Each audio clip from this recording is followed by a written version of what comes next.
Bonjour Julien, Bonjour Muriel, tu es kinésithérapeute libéral et tu as monté un concept, un projet qui s'appelle Yotera. Est-ce que c'est tu peux ça. nous en dire plus, hein, s'il te plaît?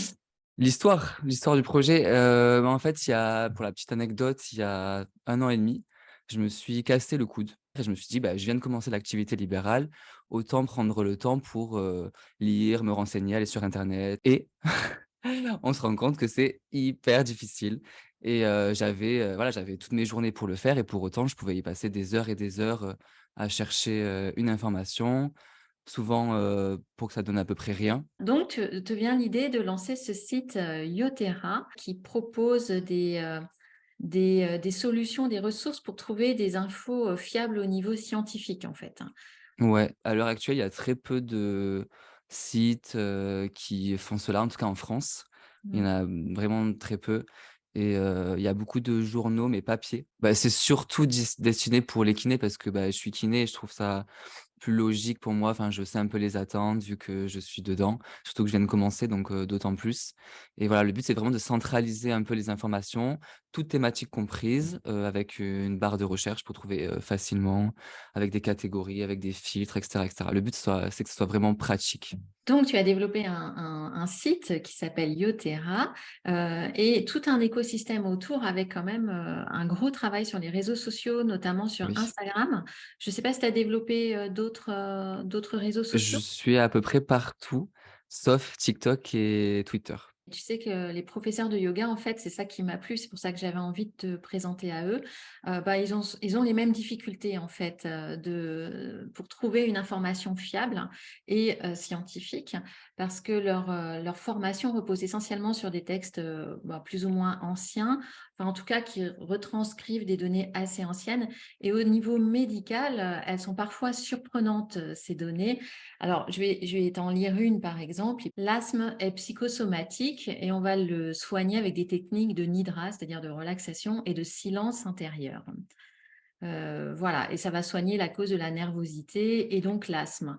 Bon, il n'est pas faux hein, que par des exercices respiratoires, on aide les Mmh. patients asthmatiques, on le voit bien nous en kiné, mais l'amalgame à dire que ça soigne l'asthme, c'est ça qui est problématique quand même.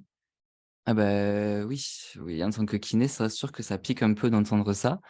Après, c'est sûr que, souvent on a l'impression que quand on lit une info, que ce soit sur les livres ou en ligne, on se dit: «Bah, s'il écrit finalement, on a un peu confiance, on va le croire et après on l'applique». Donc, sur ton site, toi, tu vas amener des fiches de synthèse, des résumés avec des résumés d'études et en fait, les informations, que les profs de yoga ou les kinés vont pouvoir lire, sur ton site sont des Mmh. informations avérées par la littérature scientifique?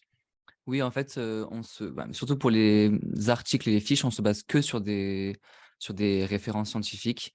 Il y a pas du tout d'expérience professionnelle, bon, ça entre toujours en compte quand on écrit, mais on essaie vraiment de se baser sur, des faits, des références validées. Et dans la partie, où tu écris des fiches par rapport aux articles scientifiques, il y a quand même un problème qui se pose, c'est que souvent il y a des études, qui prouvent un Ouais. fait et puis d'autres qui ne sont pas corrélées, d'accord? Donc, comment tu fais dans ce cas-là?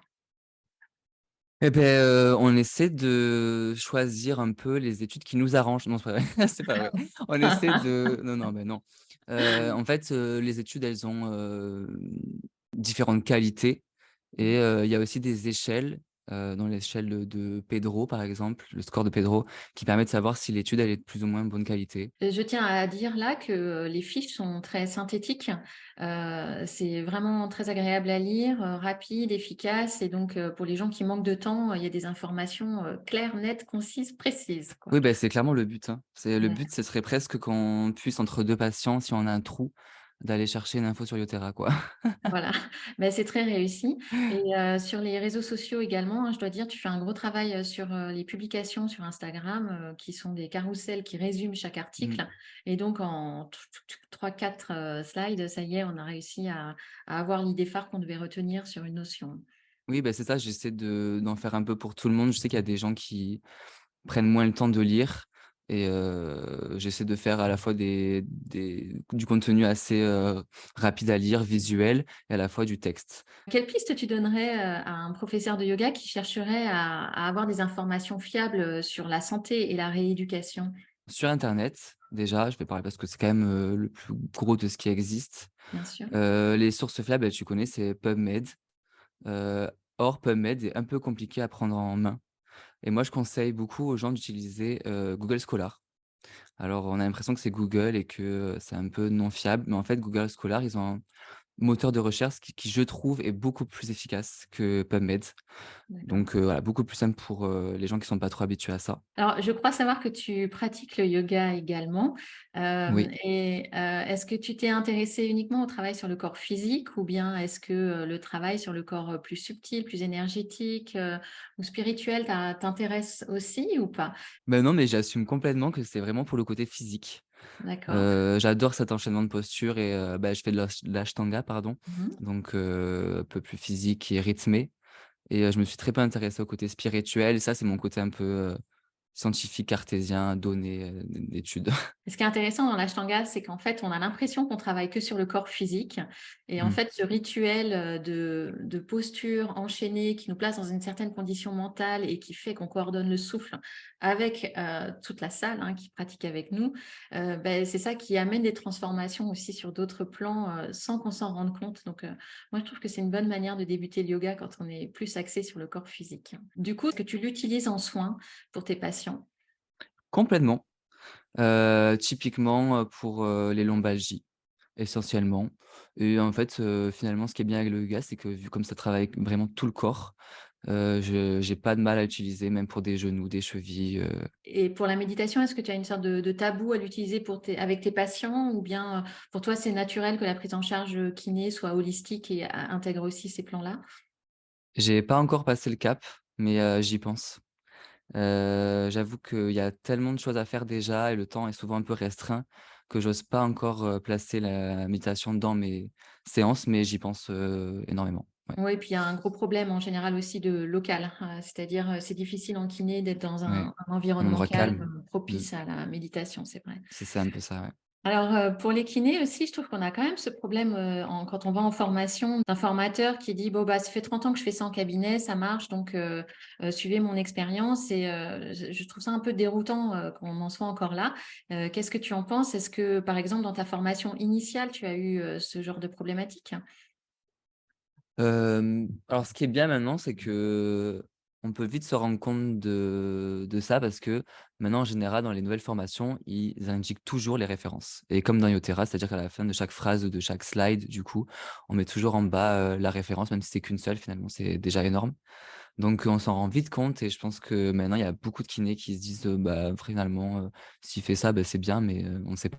Bon, bah, écoute, Julien, je te remercie, de m'avoir consacré du temps et j'invite vraiment, nos auditeurs à aller, lire tes articles. Donc ceux qui sont notamment intéressés par le yoga en parallèle, à aller lire les articles sur l'endométriose et la fibromyalgie.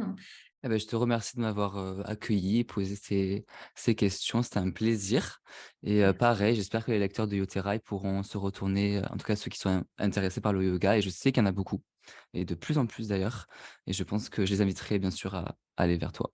Oui, je vais prendre le temps de me présenter, 2 minutes. Donc moi, je m'appelle Muriel, je suis kinésithérapeute et ostéopathe depuis, 22 ans. Ça Et ne me ouais, rajeunit pas quand je te vois à côté et et oui. je suis passionnée de yoga depuis 13 ans et donc j'ai monté un blog sur le yoga et sur la manière, d'utiliser le yoga pour améliorer sa santé. Vous pouvez me retrouver sur mon blog adapté-yoga.com.